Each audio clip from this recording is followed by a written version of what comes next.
Ինչ պետք է իմանալ սոցիալական ծախսերի փոխհատուցման կարգի փոփոխությունների մասին։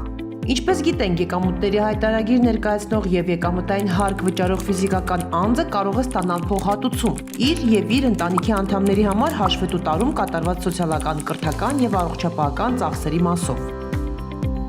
Իսկ դուք գիտեք, որ 2025 թվականի մայիսի 1-ից սոցիալական ծախսերի փոխհատուցման կարգում կատարվել են փոփոխություններ։ Ինչ է փոխվել եւ ում է վերաբերվում, եկեք պարզենք միասին։ Այսպես, մենք գիտենք, եթե սոցիալական ծախսի դիմաց վճարումը կատարվել է այլ անձի կողմից, սակայն հայտարարատուի միջոցներով, ապա դրա դիմաց հայտարարատու անձը կարող է ստանալ փոխհատուցում։ Բայց հիշեք, որ ծառայություն մատուցողին անհրաժեշտ է ներկայացնել հիմնավորող փաստաթուղթ սոցիալական ծախսը հայտարարատուի միջոցներից կատարված լինելու մասին։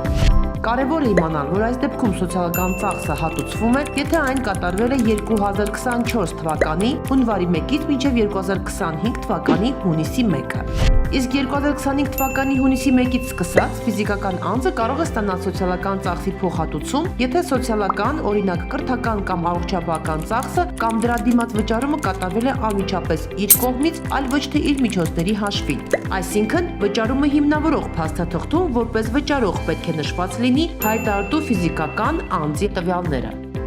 Օրինակ, եթե 2025 թվականի հունիսի 1-ից հետո երեխայի ատամնաբուժական ծառայության համար անկանխիկ եղանակով վճարում է մայրը, սակայն հայտարարատու հոր միջոցներով, ապա ատամնաբուժարանը հաշվարկային փաստաթուղթը չի կարող դուրս գրել հայտարարատու հոր տվյալներով։ Հարկ է հիշել, որ սոցիալական ծախսի փոխհատուցումից օգտվելու համար հունիսի 1-ից սկսած սոցիալական ծախսի դիմաց վճարումը պետք է կատարի անձամբ հայտարարատու անձը։ Անհրաժեշտ է նաև իմանալ, որ համայնքային ոչ առևտրային կազմակերպությունները համայնքների անունից կարող են դուրս գրել հաշվարկային փաստաթղթեր համայնքների պատվերով իրենց կողմից մատուցվող կրթական ծառայությունների մասով։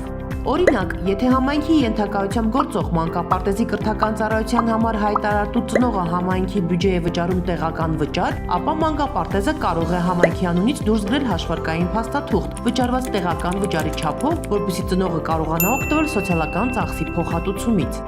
Մեկ այլ փոփոխությամբ, եթե աշխատողի կամ նրա ընտանիքի համար առողջության ապահովագրական փաթեթը ձեռք է բերել գործատուն, սակայն ապահովագրավճարի մասով նա հայտարարատու աշխատողից ստացել է հատուցում, ապա աշխատողը կարող է ստանալ սոցիալական ծախսի փոխհատուցում իր տրամադրած գումարի չափով։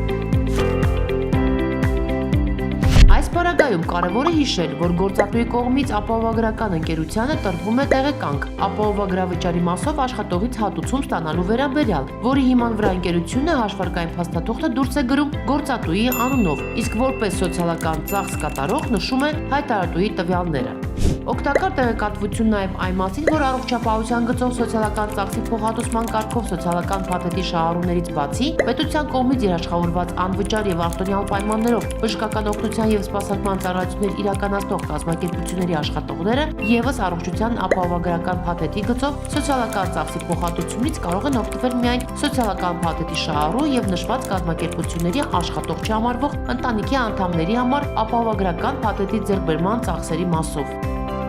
Իդեպ, ինչպես սոցիալական փաթեթի շահառուները, այնպես էլ այս աշխատողները ատամնաբուժական ծառայությունների մասով կարող են օգտվել սոցիալական ծախսի փոխհատուցումից իրենց եւ կամ ընտանիքի անդամների համար։